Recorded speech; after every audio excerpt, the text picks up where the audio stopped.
हाँ जी, तो नमस्कार भी सभी को। कैसे हो सारे? उम्मीद करूंगा सब बढ़िया होगे, स्वस्थ होगे, मस्त होगे, अच्छे से चल रही है आप सभी की तैयारी। तो सबसे पहले तो मैं सभी को आपके लिए एक सरप्राइज प्लान किया है। और ये सरप्राइज होगा वो पढ़ने वालों बच्चों के लिए खास करके सरप्राइज होगा। जो सिर्फ क्लासेस देखते हैं या देखकर इग्नोर करते हैं उनके लिए सरप्राइज नहीं है। जो पढ़ने वाले बच्चे हैं उनके लिए सरप्राइज, और वो भी बहुत ही शानदार सरप्राइज है। तो करते हैं सरप्राइज की शुरुआत। अब हमारे चैनल पर, हमारा जो टेलीग्राम चैनल है, जैसे ही टेलीग्राम दोबारा चलेगा, क्योंकि परमानेंटली वो बैन नहीं हुआ है, जैसे ही हमारा टेलीग्राम चलेगा, सभी का टेलीग्राम ऐप जब चल जाएगी, तब आपके लिए सरप्राइज ये रहेगा कि जो मैंने आपको नोट्स बनवा रहा हूँ, क्लासेस ले रहा हूँ, और जो पीछे क्लासेस हो चुकी हैं, तो उस पर मेरे जो हैंडराइटिंग नोट्स हैं वो टॉपिक वाइज, मतलब जितने मेरे से हो सकता है 5-6 टॉपिक एक साथ मिल जाए आपको, हो सकता है पूरी बुक आपको एक साथ मिल जाए, हो सकता है आपको एमसीक्यू जैसे भी मतलब आपको प्रोवाइड होगा, मैं आपको मेरे हैंड राइटिंग में रिटर्न नोट्स आपको प्रोवाइड करवाऊंगा। टेलीग्राम चैनल ज्वाइन कर लेना, और इसके साथ साथ रवि सर को भी बोलेंगे कि वो आपको नोट्स प्रोवाइड करवाए। ठीक है, चलिए आज हम फिजिक्स का एक नया टॉपिक और नया कंसेप्ट शुरू करते हैं। और आप इसका स्क्रीनशॉट ले लीजिए ताकि आपको नोट्स बनाने में प्रॉब्लम न हो। ठीक है, हो गया स्क्रीनशॉट। तो आज का जो टॉपिक है वो टॉपिक है हमारा फिजिक्स का। किसका? फिजिक्स का। PHYSICS, भौतिक विज्ञान। अब ये सारी चीजें मैं आपको पढ़ा चुका हूं, लेकिन हमें इसे और ज्यादा इंटरेस्टिंग बनाना है, और ज्यादा इंटरेस्टिंग बनाना है। तो आपके माइंड में पहले मैं एक क्वेश्चन फिट करने का प्रयास करता हूं। जो इसमें हम पढ़ेंगे ना, वो फिर आपको चीजें समझ में आ जाएगी। देखो, एक होता है आदर्श। आदर्श, ये भाई किसी लड़के का नाम नहीं है, फिजिक्स का कॉन्सेप्ट है। और एक होता है दक्षता। अब ये लग रहा है लड़के का नाम है और ये लग रहा है लड़की का नाम है, आदर्श और दक्षता, लेकिन दोनों ही फिजिक्स के कॉन्सेप्ट हैं। आदर्श का मतलब है कि ये एक सिर्फ शब्द है, ये सिर्फ काल्पनिक है। फिजिक्स में ऐसा चीज संभव नहीं है, मतलब कोई भी चीज 100% नहीं होती। दक्षता मतलब किसी भी चीज की दक्षता 100% नहीं होती। कोई भी चीज भी 100% नहीं होती और दक्षता भी 100% नहीं होती, बीच में कहीं ना कहीं थोड़ा बहुत इधर उधर हो जाता है। अब इधर उधर होता कैसे है वो समझते हैं।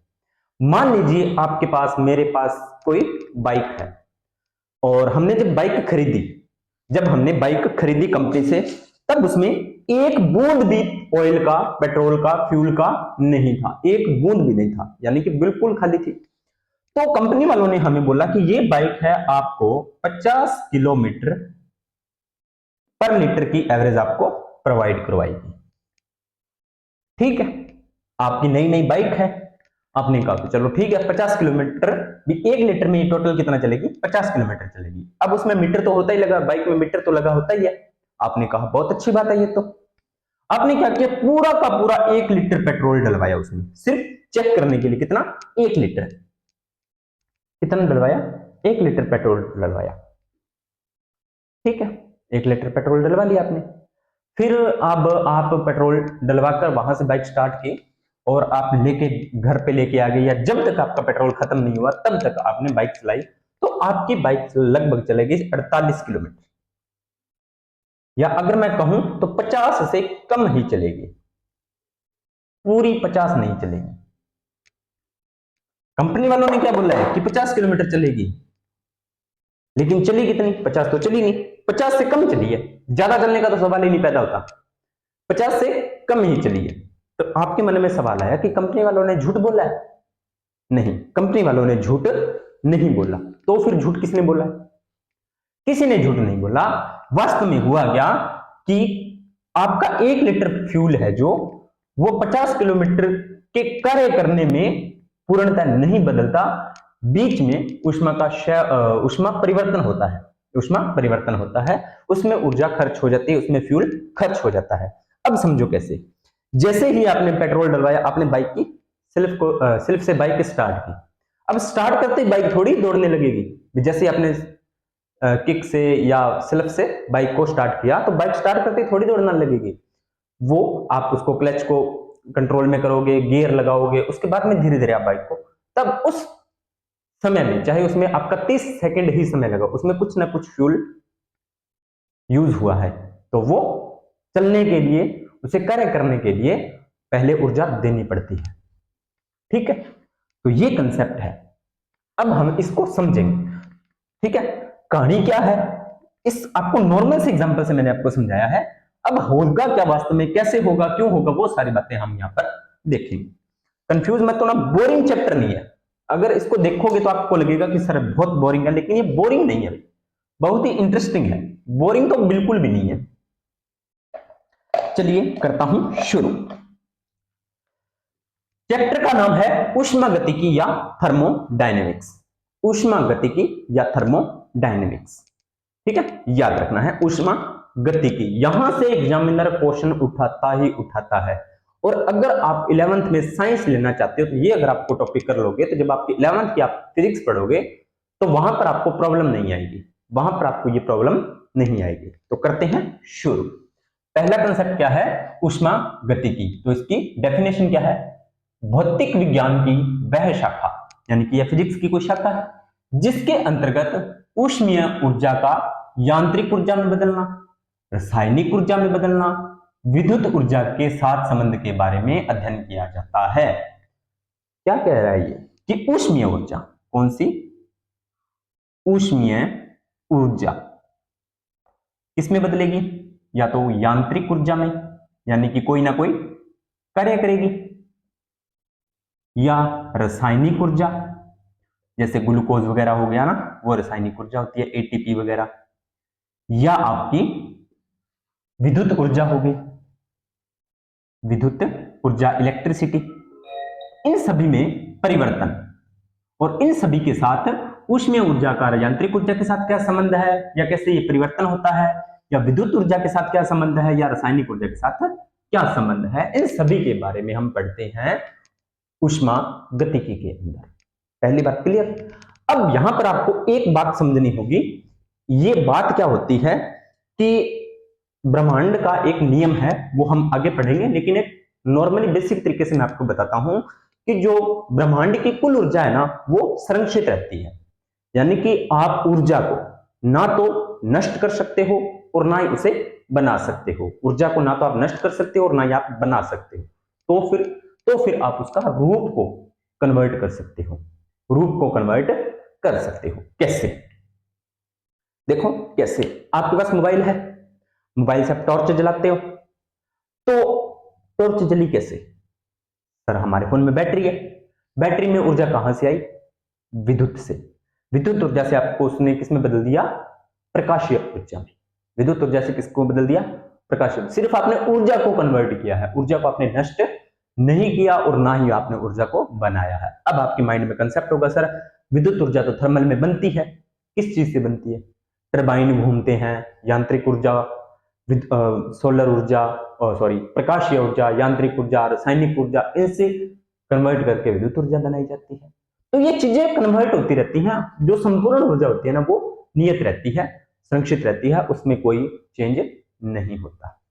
ठीक है, पहली बात क्या थी कि विज्ञान की या भौतिक विज्ञान की वह शाखा जिसके अंदर हम ऊष्मीय ऊर्जा का यांत्रिक ऊर्जा से संबंध, ऊष्मीय ऊर्जा का रासायनिक ऊर्जा से संबंध और ऊष्मीय ऊर्जा का विद्युत ऊर्जा के साथ संबंध के बारे में अध्ययन करते हैं। इसे ही कहा जाता है ऊष्मागतिकी या थर्मोडायनेमिक्स।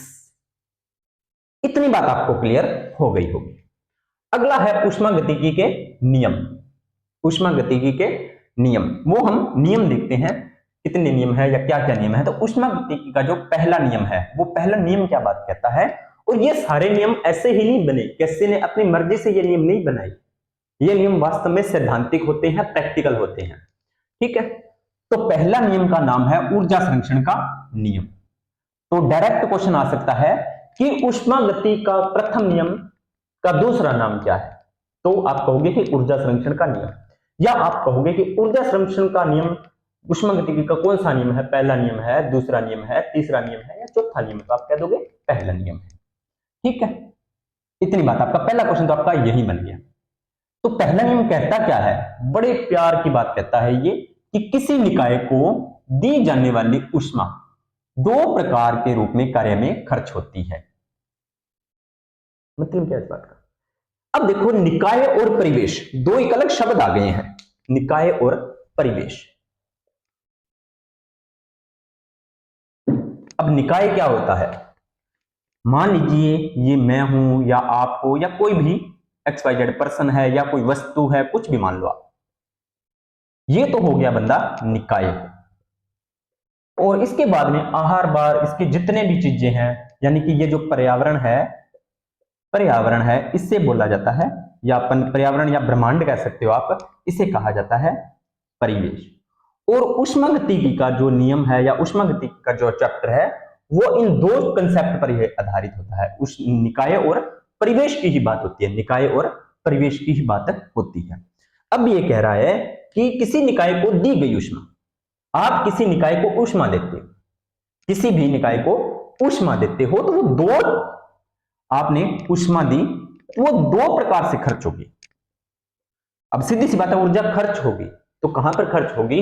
पहली ऊर्जा जो खत्म होगी, खर्च होगी, वो होगी किसी निकाय की आंतरिक ऊर्जा में वृद्धि करने में, जिसमें निकाय का ताप बढ़ता है। तो पहला होगी आंतरिक ऊर्जा में वृद्धि, आंतरिक ऊर्जा में वृद्धि, आंतरिक ऊर्जा में वृद्धि के रूप में। कैसे? पहली बात समझते हैं। मान लीजिए आपने क्या किया, यहां पर हम ऊष्मा की बात कर रहे हैं, ऊष्मा का मतलब हीट, गर्मी, वो चीजें समझ रहे हो, ठीक है? तो ऊष्मा हमने किसी निकाय को दी, निकाय को मान लीजिए आपने पानी गर्म करना शुरू किया, तो पानी का पहले नॉर्मल टेम्परेचर आप मान लीजिए 20 था या 25 था, आपने इस पानी को क्या किया? ऊष्मा दी। क्या किया? ऊष्मा दी। तो क्या हुआ? ये पानी गर्म होगा या ठंडा? तो सर पानी तो गर्म होगा, यानी कि जो पानी के कण थे उनकी आंतरिक ऊर्जा में क्या हो गई? वृद्धि हो गई। पानी के जो कण थे, यानी कि पानी क्या हुआ? निकाय तो हुआ। पानी क्या हुआ? निकाय तो हुआ, यानी कि जिस पर हम काम कर रहे हैं, जिसको हम ऊष्मा दे रहे हैं, वो निकाय होगा, ठीक है? तो पानी क्या हुआ? गर्म हुआ, यानी कि पानी के जो कण है उनकी आंतरिक ऊर्जा, पानी के कणों के अंदर जो खुद की ऊर्जा है उसकी आंतरिक ऊर्जा में वृद्धि हुई, जिसकी वजह से क्या हुआ? ताप बढ़ता है, ताप बढ़ता है या टेम्परेचर बढ़ता है। पहली बात, ऊष्मा दो तरीके से खर्च होगी, तो पहली क्या हुई? आंतरिक ऊर्जा में वृद्धि, और दूसरी हुई कार्य में, कार्य करने में। अब कार्य करने में कैसे? कार्य करने में कैसे? तो जैसे अब मैंने सुबह खाना खाया था, उस भोजन का पाचन हुआ, पाचन से क्या हुआ? एटीपी का निर्माण, यानी कि रासायनिक ऊर्जा। अब मैं यहां पर पहले स्लाइड लिखी थी, फिर आपके सामने पढ़ा रहा हूं, बोल रहा हूं, यहां पर खड़ा हूं, ठीक है? तो इसमें मेरी बॉडी की ऊर्जा लग रही है, तो यानी कि वो रासायनिक ऊर्जा खर्च हो रही है, किसमें? काम करने में, आपको पढ़ाने में, ठीक है? तो दो तरीके से हो गया ऊर्जा का या ऊष्मा का खर्च, ठीक है? आगे बात क्या कहता है? तो पहला, ऊष्मा गतिकी का संरक्षण नियम क्या कहता है कि ऊर्जा संरक्षण का नियम, ऊर्जा को न तो उत्पन्न किया जा सकता है और न ही नष्ट किया जा सकता है। किसी निकाय को दी जाने वाली ऊष्मा दो प्रकार से कार्य में खर्च होती है, पहला तो आंतरिक ऊर्जा में वृद्धि करने में, और दूसरा कार्य करने में, दूसरा कार्य करने में। अब देखते हैं आगे क्या कहता है।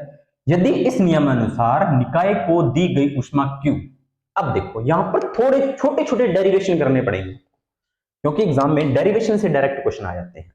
तो स्क्रीनशॉट आपने ले लिया था, अब आपको सर बार बार आप स्क्रीन के आगे आ रहे हो तो क्षमा चाहूंगा भाई, क्योंकि हमारे पास वही है सोर्सेज की कमी, जिसकी वजह से चीजों को हैंडल करना पड़ता है, पर कोई दिक्कत नहीं है, करेंगे आपको पढ़ाने के लिए। चलिए, ऊष्मा को किससे कन्वर्ट करेंगे? ऊष्मा को हम लिखेंगे Q से। किससे लिखेंगे? पहला तो आप ये ध्यान रखो, तो निकाय को कितनी ऊष्मा दी? Q दी। तो प्रथम नियम अनुसार क्या कहलाता है? प्रथम नियम क्या कहता है कि ऊष्मा दो प्रकार से खर्च होगी, तो Q बराबर डेल्टा U। अब आप कहोगे सर डेल्टा U क्या है? तो डेल्टा U होता है मेरे प्यारे बच्चों आंतरिक ऊर्जा में परिवर्तन, आंतरिक ऊर्जा में, आंतरिक ऊर्जा में परिवर्तन, ठीक है? दूसरा नियम क्या कहता है? W, यानी कि W किया गया कार्य, किया गया कार्य, किया गया कार्य। तो पहला नियम क्या कहता है? Q is equal to delta U plus W, delta U plus W. ये पहला नियम ऊष्मागतिकी का पहला नियम ये बात कहता है कि निकाय को दी गई कुल ऊष्मा उसकी आंतरिक ऊर्जा में परिवर्तन और किए गए कार्य में खर्च होती है। ठीक है, तो U बराबर आंतरिक ऊर्जा में वृद्धि और W बराबर किया गया कार्य। ऊर्जा संरक्षण को यह बात प्रदर्शित करती है, परंतु व्यवहार में देखा जाता है कि कार्य को ऊष्मा में पूर्णतः बदला जा सकता है, परंतु ऊष्मा को पूर्णतः कार्य में नहीं बदला जा सकता। ये कह रहा है कि अगर हम व्यवहार में देखें तो कार्य को आप ऊष्मा में बदल सकते हो, ठीक है, लेकिन ऊष्मा को पूर्णतः कार्य में नहीं बदल सकते। कार्य से आप ऊष्मा बना सकते हो, ऊष्मा से कार्य बनाओगे, ऊष्मा से अगर आप कार्य करोगे तो वहां पर ऊष्मा में पहले आपको परिवर्तन करना पड़ेगा। यानी कि आपने कार्य करना स्टार्ट किया, कोई भी आपने कार्य करना स्टार्ट किया, वहां से अगर, अब यहां पर एक बात भी समझ आ रही है ना आपको कि कार्य को आप ऊष्मा में बदल सकते हो और ऊष्मा को आप कार्य में बदल सकते हो। कार्य को आप ऊष्मा में बदल सकते हो और ऊष्मा को भी आप कार्य में बदल सकते हो। अब देखो कैसे, मैं आपको ऊष्मा को, आपको समझ में आ गया कि ऊष्मा को तो आपने कार्य कर लिया, मैं बोल रहा हूं अब देखो इसको बदलोगे कैसे। जैसे मान लीजिए मार्कर है, मार्कर को छोड़ो, अब ये दोनों मेरे हाथ है, मान लीजिए ये दोनों मेरे हाथ ठंडे हैं अभी तक और मुझे इनको गर्म करना है, तो एक तो मैं क्या करूं, किसी ऊष्मा, जहां पर ऊष्मा स्रोत है, गैस चूल्हा हो गया, वहां पर जाके ऐसे अपने हाथ सेक लो तो हाथ गर्म हो गए, लेकिन मुझे खुद ऊष्मा प्राप्त करनी है तो मैं क्या करूंगा, इस तरह से अपने हाथों को मलने लग जाऊंगा, इस तरह से करने लग जाऊंगा, जिससे क्या होगा, हाथों में घर्षण पैदा होगा। यानी कि ये दोनों हाथ जब आपस में घर्षण कर रहे हैं, यानी कि मैं कार्य कर रहा हूं, मैं कार्य कर रहा हूं, तो कार्य करने से अब मेरे दोनों हाथ है वो गर्म हो रहे हैं, यानी कि कार्य किस में बदल रहा है, ऊष्मा में बदल रहा है। इस तरह से करने से आप करते हो। आपने फोन में भी बहुत बार देखा होगा कि आप दो चीजों को आपस में घर्षण के द्वारा ऊष्मा उत्पन्न कर लेते हो, आग उत्पन्न कर लेते हो, तो वो इसी के द्वारा कार्य करने से आप ऊष्मा प्राप्त कर सकते हो। ऊष्मा को आप कार्य में बदल सकते हो और कार्य को भी आप ऊष्मा में बदल सकते हो। तो मैंने यही बात बोली, ऊर्जा संरक्षण का नियम यही कहता है ना। चलिए आगे बात करते हैं। तो पहला नियम आपको समझ में आ गया। अगला नियम, दूसरा नियम, ये क्या कहता है, दूसरे नियम की बात करते हैं। स्क्रीनशॉट ले लेना भाई साथ के साथ और कॉपी लेकर आप नोट डाउन करते चलो ताकि आपको दिक्कत न आए, परेशानी न हो। चलिए अब आगे देखते हैं क्या होता है इसमें।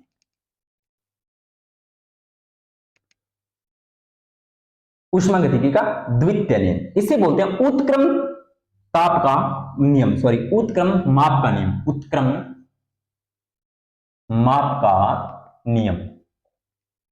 दूसरा नियम क्या कहता है, तो ऊष्मागतिकी का दूसरा नियम का दूसरा नाम उत्क्रम माप का नियम। ये भी आपको नाम ध्यान में रखना है। प्रथम नियम ऊष्मा प्रवाहित होने की दिशा में नहीं बनता है, नहीं बताता है। यानी कि प्रथम नियम आपको ये नहीं बताता कि ऊष्मा कहां प्रवाहित हो रही है, ऊष्मा आगे की ओर चल रही है, ऊष्मा पीछे की ओर चल रही है। यानी कि ये प्रथम नियम अपने को नहीं बता पाता कि ऊष्मा जा किधर रही है या ऊष्मा की दिशा कहां है, ऊष्मा की दिशा कहां है। अब आप दिशा को समझो कि सर दिशा ऊष्मा की दिखेगी थोड़ी, दिशा का मतलब यह है कि ऊष्मा ठंडे स्थान से गर्म की ओर जाती है या गर्म स्थान से ठंडे की ओर आती है। प्रथम नियम ये बात नहीं बताता, प्रथम नियम है जो ये बात नहीं बताता। प्रथम नियम क्या नहीं बताता, प्रथम नियम ये बात नहीं बता पाता कि ऊष्मा की दिशा क्या है, मतलब कि ऊष्मा ठंडे स्थान से गर्म स्थान की ओर जा रही है या गर्म स्थान से ठंडे स्थान की ओर आ रही है। ये बात है जो ऊष्मागति का प्रथम नियम नहीं बता पाता। अब प्रथम नियम नहीं बता पाता तो द्वितीय नियम को बताना पड़ेगा, तो इसलिए उसे बोलते हैं उत्क्रम माप का नियम। चलिए ये क्या कहता है, प्रथम नियम ऊष्मा प्रवाहित होने की दिशा को नहीं बताता है, यह ऊष्मा के प्रवाहित होने की दिशा को बताता है। कौन बताता है, दूसरा नियम। तो दूसरा नियम क्या बताता है, यह नियम ऊष्मा के प्रवाहित होने की दिशा को बताता है। यह नियम क्या बताता है, ऊष्मा को प्रवाहित होने की दिशा के बारे में ये बताता है। चलिए ये बात भी आपकी क्लियर हुई। अगला, अब इसके लिए दो तीन बातें कही अलग अलग वैज्ञानिकों ने क्या क्या कहा। तो पहले वैज्ञानिक ने कहा केल्विन प्लांक का कथन। केल्विन प्लांक ने क्या कहा या उसका क्या कथन था, केल्विन प्लांक। तो लिखो केल्विन प्लांक का कथन, केल्विन प्लांक ये वैज्ञानिक थे भाई, ठीक है। केल्विन प्लांक का कथन, इन्होंने क्या कहा, इन्होंने कहा कि किसी भी ऐसे ऊष्मा इंजन का निर्माण असंभव है। लो अब चीजें इंटरेस्टिंग आएगी। अब चीजें इन्होंने कहा कि मैं कोई एक इंजन बना देता हूं, ये कोई भी इंजन है। इन्होंने कहा कि ऐसे ऊष्मा इंजन, कौन सा इंजन होगा? ये ऊष्मा से चलने वाला इंजन होगा, ऊष्मा से चलने वाला इंजन होगा। तो ऐसे ऊष्मा इंजन का निर्माण असंभव है जो कि चक्रीय प्रक्रम में किसी स्रोत से ऊष्मा लेकर कार्यकारी पदार्थ में बिना कुछ परिवर्तन किए ऊष्मा को पूर्णतः कार्य में बदल दे।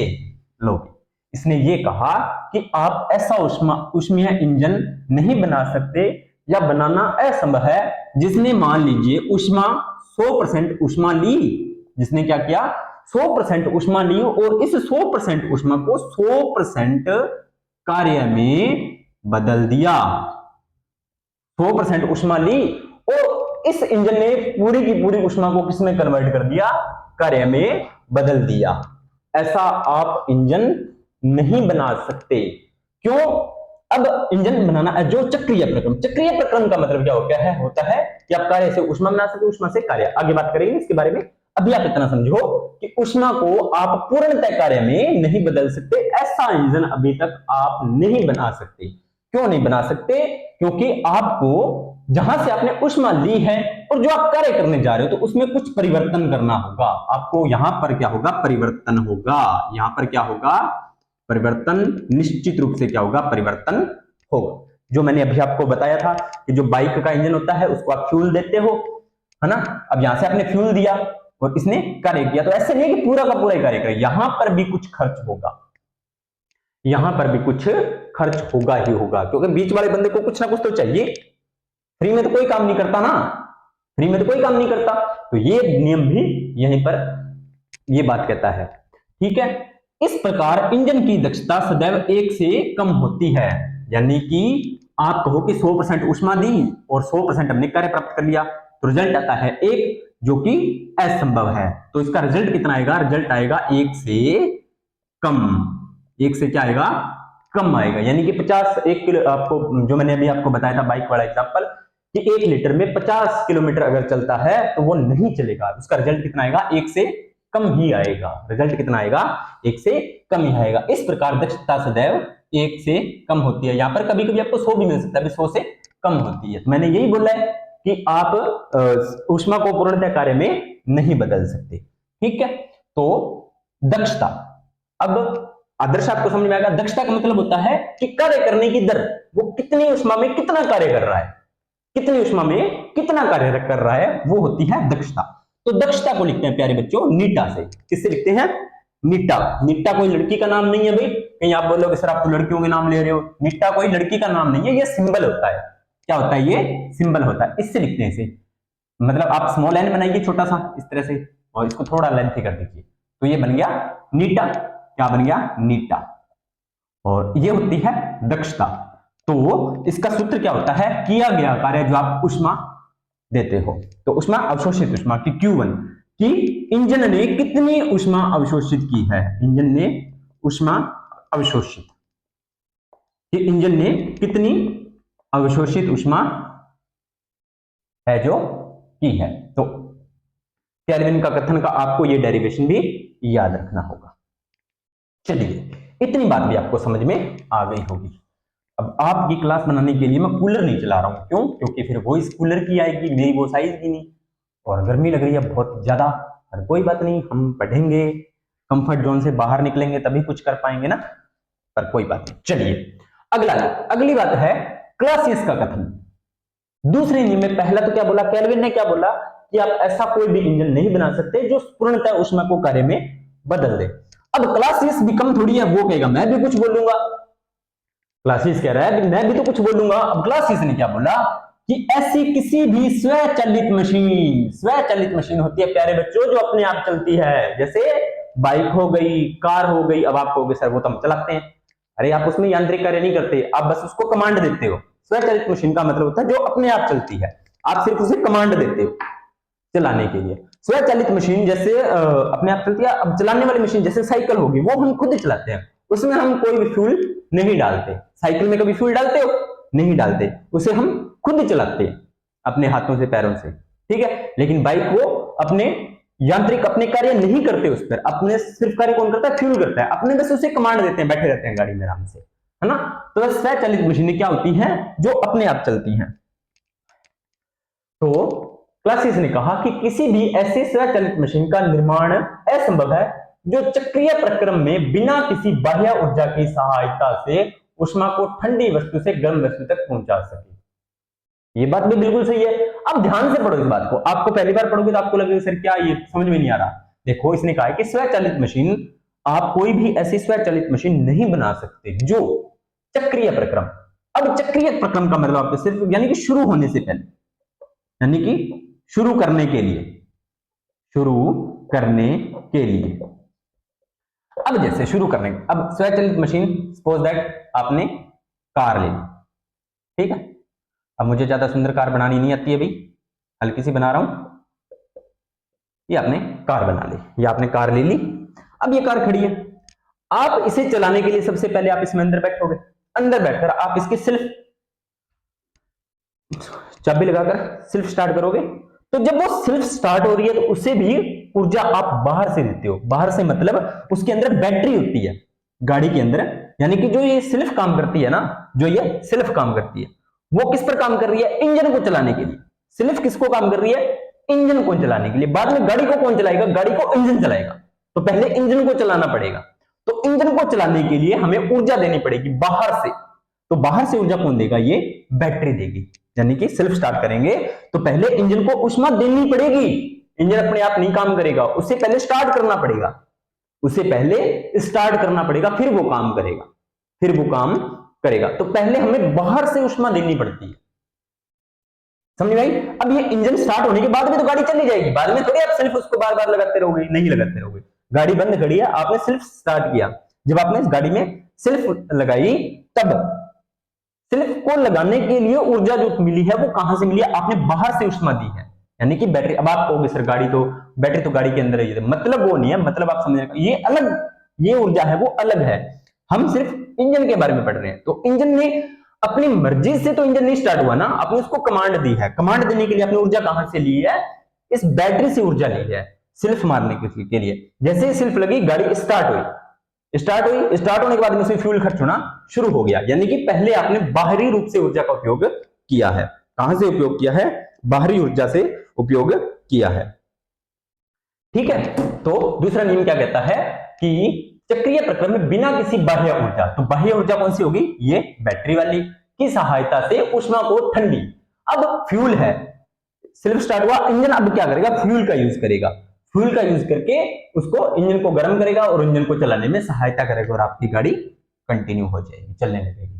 तो दूसरा नियम भी ये कहता है कि बाहरी ऊर्जा के बिना आप इंजन से कार्य नहीं करवा सकते। ऊष्मा सदैव गर्म वस्तु से ठंडी वस्तु की ओर प्रवाहित होती है। स्टार लगा लो भाई। तो अब इसमें ऊष्मा की दिशा भी पता लगी। प्रथम नियम ने क्या दिशा बताई थी? नहीं बताई थी। प्रथम नियम ने दिशा नहीं बताई, उसने सिर्फ इतना बताया था कि आप ऊष्मा को कार्य में बदल सकते हो, कार्य को ऊष्मा बदल सकते हो। तो यहां पर क्या कहा है? इसने कहा है कि ऊष्मा होती है वो गर्म वस्तु से ठंडी वस्तु की ओर प्रवाहित होती है। समझो कैसे? एक आप क्या करना, एक गिलास में आप गर्म पानी लेना, एक में ठंडा पानी लेना, दोनों को मिक्स करोगे तो क्या होगा? पानी ठंडा होगा। क्यों? क्योंकि अब आप कहोगे कि सर ठंडे ने गर्म को ठंडा कर दिया। नहीं, गर्म पानी ने ठंडा कर दिया। तो ऊष्मा गर्म से ठंडी वस्तु की ओर जाती है। या आपके पास कोई गर्म चाय है, आप उसको बाहर रख दो, कुछ देर बाद में वो ठंडी हो जाएगी, वो और ज्यादा गर्म नहीं होगी, ठंडी हो जाएगी। तो ऊष्मा गर्म से ठंडी की ओर प्रवाहित होती है। परंतु अब एक अपवाद कह सकते हो, परंतु प्रशीतक यानी कि रेफ्रिजरेटर या आपका फ्रिज जो होता है, उसमें ये थोड़ा सा उल्टा होता है। में बाह्य ऊर्जा स्रोत, बाह्य ऊर्जा स्रोत यानी कि विद्युत मोटर जो उसमें लगी होती है, किसमें? फ्रिज में, की सहायता से ऊष्मा को ठंडी वस्तु से गर्म वायुमंडल में पहुंचाया जाता है। थोड़ा सा समझो इसको। ये मान लीजिए आपका फ्रिज है, यहां पर मोटर लगी होती है, यहां पर ये फ्रिज के खाने बना दिए। अब यहां पर मोटर है, कौन सी? कोई भी मोटर हो सकती है। तो इस मोटर में क्या होता है? इस मोटर से आप क्या करते हो? यहां पर रॉड लगी होती है एक, ठीक है, तांबे की, और इसमें CFC गैस भरी होती है। अब आप यहां से एनर्जी, ये मोटर क्या करती है, इसको ठंडा करती है, इसको ठंडा करती है, और बाद में फ्रिज में आपने वस्तु रखी, वो गर्म थी, और ये इन वस्तुओं को क्या करती है, ठंडा करती है। तो फ्रिज में थोड़ा उल्टा होता है कि ठंडी वस्तु से गर्म की ओर जाती है, बाकी सभी में क्या होता है, गर्म से ठंडी की ओर ऊष्मा प्रवाहित होती है। तो स्टार लगा लो, ये प्रशीतक वाला फ्रिज वाला, फ्रिज में थोड़ा सा उल्टा होता है। अगला नियम है ऊष्मागतिक, अगला नियम नहीं, अभी दो ही नियम है, पहला नियम और दूसरा नियम। चलिए 1 मिनट में, थोड़ा सा गर्मी लगने लगी मेरे को, थोड़ा सा वेट करो अपना।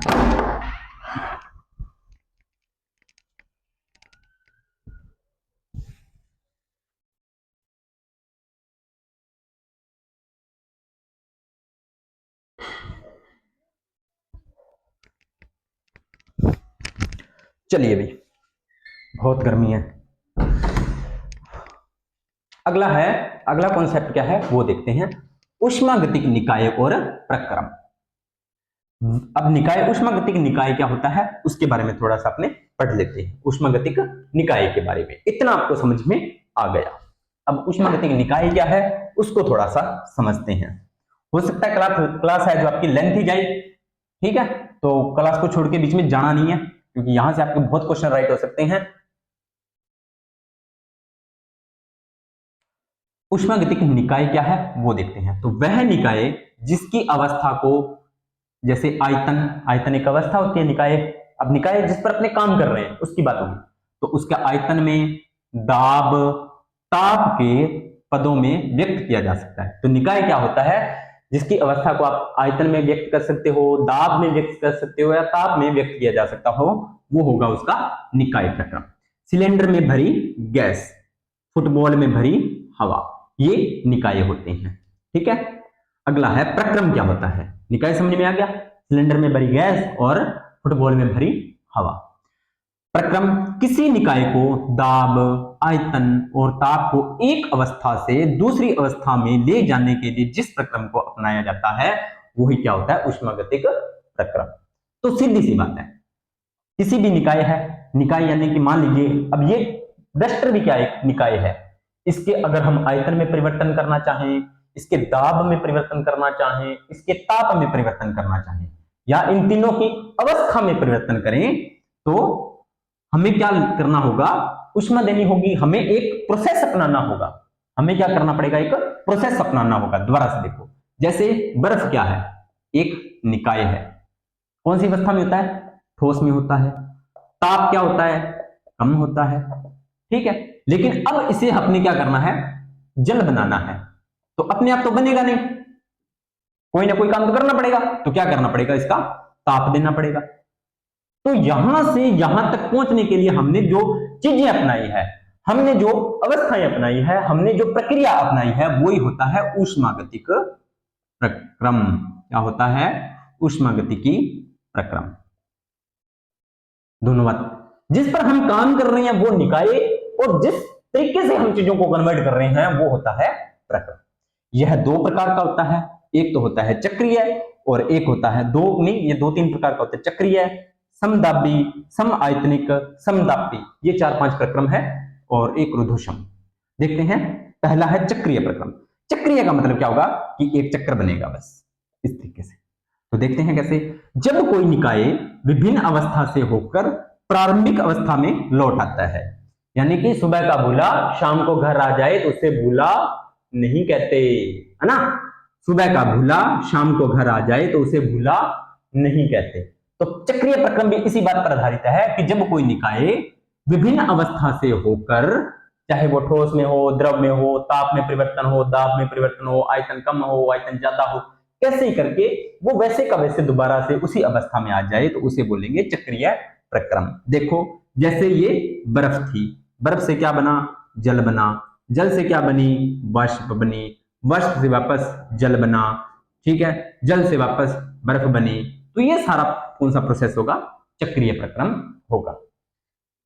इसमें निकाय की आंतरिक ऊर्जा में कोई परिवर्तन नहीं होता, निकाय की आंतरिक ऊर्जा में परिवर्तन नहीं होता, ठीक है।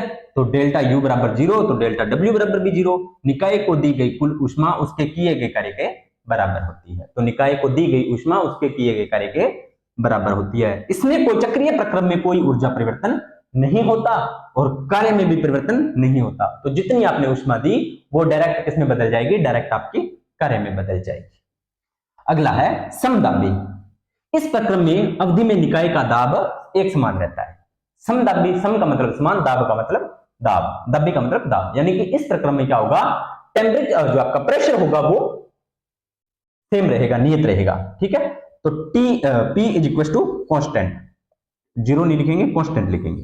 ठीक है, अगला है सम आयतनिक। यहां पर आयतन नियत रहेगा। जैसे यदि प्रक्रम की अवधि में निकाय का आयतन, प्रक्रम का मतलब है पूरे चक्र में, ऐसे नहीं कि लगातार नहीं, जो पूरा साइकिल बनेगा उस साइकिल में जब तक वो पूरा साइकिल कंप्लीट नहीं होता तब तक आयतन क्या रहेगा, नियत रहेगा, तो उसे बोलेंगे सम आयतनिक। ऐसे प्रक्रम में किया गया कार्य शून्य होता है, जो कार्य होगा वो शून्य होगा, अतः ऊर्जा भी क्या होगी, शून्य होगी। तो दी गई ऊष्मा आंतरिक ऊर्जा में वृद्धि में काम आती है। तो आंतरिक ऊर्जा में वृद्धि के काम ऊष्मा क्या होगी, वृद्धि में काम आ जाएगी। ठीक है, अगला है समतापी। जब निकाय में परिवर्तन इस प्रकार होता है कि संपूर्ण क्रिया में निकाय का ताप स्थिर रहता है, यहां पर टेम्परेचर स्थिर रहेगा, यह प्रक्रम बहुत धीरे धीरे चलता है।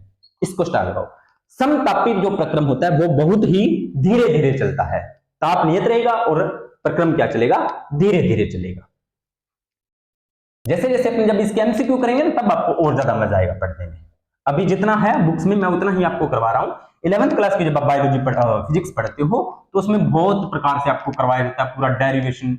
मतलब सही बताऊं ना, मुझे जब मैं एग्जाम पे था ना, मुझे ये टॉपिक बहुत बोरिंग लगता था, लेकिन आज जब मैं आपको करवा रहा हूं तो मुझे भी इस टॉपिक को पढ़ाने में इंटरेस्ट आ रहा है। चलिए, लास्ट प्रक्रम है अपना रुद्धोष्म। यहां से क्वेश्चन उठता है, एग्जामिनर यहां से क्वेश्चन जरूर उठाता है। किस प्रक्रम से, रुद्धोष्म प्रक्रम से। कौन से प्रक्रम से, रुद्धोष्म प्रक्रम से क्वेश्चन उठाता ही उठाता है। तो सब्र को बनाए रखें, घबराना नहीं है।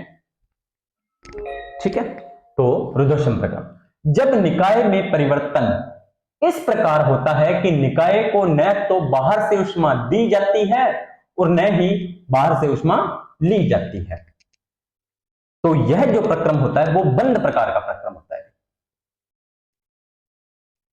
बंद प्रकार का। तो निकाय को ना तो ऊष्मा बाहर से दे सकते हो आप और ना ही बाहर से ऊष्मा ले सकते हो, निकाय स्थिर रहेगा। बहुत अच्छा एग्जांपल मैं आपको बताता हूं, थर्मस। थर्मस देखा है ना, वही। अब आपको और ज्यादा मजा आएगा पढ़ने में रुद्धोष्म को। थर्मस किस प्रकार का प्रक्रम होता है, तो थर्मस में जो प्रक्रम चलता है ना वो रुद्धोष्म ही होता है। कैसा होता है, रुद्धोष्म प्रक्रम होता है। अब समझो एग्जांपल, एक एक करके एग्जांपल देखो भाई। तो थर्मस में क्या होता है, चाहे गर्म की गर्म ही रहती है ना, चाहे क्या होती है, गर्म की गर्म ही रहती है। क्यों, क्योंकि वो चाहे की ऊष्मा होती है वो ना तो बाहर जा पाती है और ना बाहर की ठंडी ऊष्मा अंदर आ पाती है।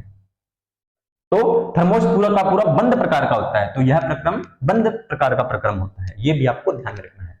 यदि साइकिल की ट्यूब अचानक से फट जाती है, छोटे होते थे साइकिल की, जब साइकिल चलाते थे तो ट्यूब अचानक से फट जाती थी, तो उसकी हवा निकलकर वायुमंडल में फैल जाती है।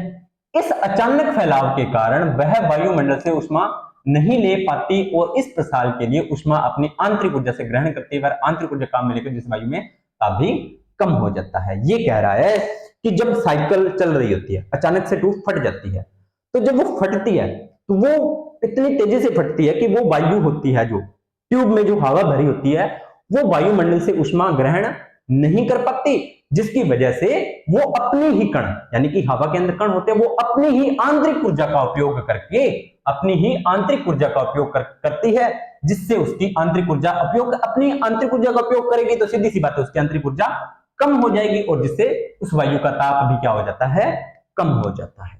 दोबारा से समझो क्या कहना चाहता है, ये कहना चाहता है कि कई बार क्या होता है, साइकिल की ट्यूब अचानक से फट जाती है तो उसे बाहर से ऊष्मा मिलती है या नहीं मिलती, क्योंकि इतनी तेजी से फटती है कि पता ही नहीं लगता, तो बाहर से ऊष्मा नहीं मिलती। बाहर से ऊष्मा नहीं मिली तो उसे फैलने के लिए या उसे आगे जाने के लिए वो हवा है, जो ट्यूब में हवा थी, वो अपनी ही ऊर्जा, आंतरिक, अपनी जो कणों की आंतरिक ऊर्जा होगी उसका उपयोग करती है। अब उसने अपनी कणों की आंतरिक ऊर्जा का उपयोग कर लिया तो उन कणों की आंतरिक ऊर्जा क्या हुई, कम हुई। ऊर्जा कम तो टेम्परेचर भी कम। तो ये क्वेश्चन आपका बन सकता है। अगला है शुष्क बर्फ। तो शुष्क बर्फ का सूत्र होता है प्यारे बच्चों ठोस CO2, ठोस कार्बन डाइऑक्साइड होती है, वो शुष्क बर्फ होती है। पहला क्वेश्चन तो आपका यही बनता है, केमिस्ट्री का है, बहुत बार बता दिया, लेकिन फिजिक्स में आ गया तो बता देता हूं। शुष्क बर्फ बनाने के लिए CO2 को अचानक प्रसारित किया जाता है, उसको एकदम से अचानक प्रसारित यानी कि फैला दिया जाता है, जिससे वह ठंडा होकर बर्फ में बदल जाता है। लो अगला है, यदि थर्मस में भरी चाय को तेजी से हिलाया जाता है तो वह गर्म हो जाती है। वेरी गुड कंसेप्ट है भाई, कभी घर वाले चाय गर्म करके ना दें, जैसे आप देखते हो कि चाय थोड़ी बहुत आपके पीने लायक है भी, आपको लग रहा है कि थोड़ी सी गर्म हो जाए ना तो मजा आ जाए, थर्मस में चाय पड़ी है, थोड़ी ठंडी होगी लेकिन आपको थोड़ी सी और ज्यादा गर्म चाहिए, तो घर वालों को कहोगे तो वो बोलेंगे कि सर्दी सोते हो रहते हैं, उठा को नहीं, ये वो है ना। तो कुछ नहीं करना, आपको कुछ नहीं करना, उस थर्मस में भरी चाय उसको एक दो बार थोड़ा सा हिला लेना है, तो आपकी चाय होगी वो कुछ गर्म हो जाएगी। अब आपको भी सिर्फ कैसे गर्म हो गई, तो रुद्धोष्म प्रक्रम। अब समझो कि कैसे गर्म हुई, तो इसका कारण यह है कि हिलाने से चाय की परतों के बीच, अब देखो थर्मोस में चाय थी तो चाय की क्या होती है परतें, अब आपको याद करो श्यान बल, कौन सा श्यान बल, द्रव और द्रव के मध्य जो घर्षण बल लगता है उसे ही श्यान बल बोलते हैं। तो उपस्थित श्यान बलों के विरुद्ध कार्य किया जा सकता है, जिससे चाय की आंतरिक ऊर्जा बढ़ जाती है। घर्षण होगा तो आंतरिक ऊर्जा बढ़ेगी, आंतरिक ऊर्जा बढ़ेगी तो चाय का टेम्परेचर भी बढ़ जाएगा और चाय आपकी हो जाएगी गर्म। दोबारा से समझो, घर वालों ने चाय गर्म करके नहीं दी, थर्मोस को हिलाओगे तो आपको पता है चाय की परतें होती हैं, चाय होती है द्रवीय अवस्था में, द्रव और द्रव की दो परतें होती हैं, तो इनके बीच में जो घर्षण बल काम करता है उसे बोला जाता है श्यान बल। तो अब ये जब आप हिलाओगे चाय को तो चाय की परतों में आपस में क्या होगा, घर्षण होगा, घर्षण होगा तो जिससे वजह से उसकी कणों की आंतरिक ऊर्जा क्या होगी, बढ़ेगी, आंतरिक ऊर्जा बढ़ेगी तो ताप बढ़ेगा, ताप बढ़ेगा तो चाय गर्म हो जाएगी। तो ये था हमारा छोटा सा टॉपिक ऊष्मा गति। उम्मीद करता हूं आपको समझ में आया होगा। फटाफट रिवाइज कराता हूं। तो पहला नियम ऊष्मा गति की क्या होती है, ऊष्मीय ऊर्जा को यांत्रिक ऊर्जा, विद्युत ऊर्जा और रासायनिक ऊर्जा के आपस में संबंध को बताना है। दो नियम है, पहला ऊष्मागतिकी का नियम और दूसरा उत्क्रमण माप का नियम। पहला नियम क्या कहता है कि ऊष्मा को ना तो उत्पन्न किया जा सकता है ना ही नष्ट किया जा सकता है, उसका सिर्फ आप रूप कन्वर्ट कर सकते हो। दूसरा नियम क्या कहता है कि यह ऊष्मा की दिशा को नहीं बताता था, पहला नियम, तो यह ऊष्मा की दिशा को बताता है। तो केल्विन प्लांक का कथन और दूसरा किसका था, क्लासियस का कथन। केल्विन प्लांक ने क्या बोला कि आप ऐसे इंजन का निर्माण नहीं कर, अभी ऐसे इंजन का निर्माण नहीं किया जा सकता जो संपूर्णतः ऊष्मा को कार्य में बदले। और दूसरे क्लासियस ने कहा था कि किसी इंजन को कार्य करवाने के लिए पहले उसे बाहर से ऊष्मा देनी पड़ेगी, फिर उसके बाद में निकाय, ऊष्मागतिक निकाय जिस पर आप कार्य कर रहे हो और प्रक्रम जिसमें आप परिवर्तन कर रहे हो, फिर उसके बाद में ये समदाबी, समतापी, वो आपको मैंने बता दिया, और दूषण प्रक्रम मैंने आपको समझा दिया। तो इस प्रकार से ये चैप्टर अपना ऊष्मागतिकी होता है कंप्लीट वन शॉट के अंदर। उम्मीद करता हूं आपको ये टॉपिक अच्छा लगा होगा, आपको जानकारी अच्छी लगी होगी। अगर आपको ये जानकारी अच्छी लगी हो तो वीडियो को लाइक करें, शेयर करें, कमेंट करें, चैनल को करें सब्सक्राइब। मिलते हैं नेक्स्ट वीडियो और नए टॉपिक के साथ, तब तक आप सभी का धन्यवाद।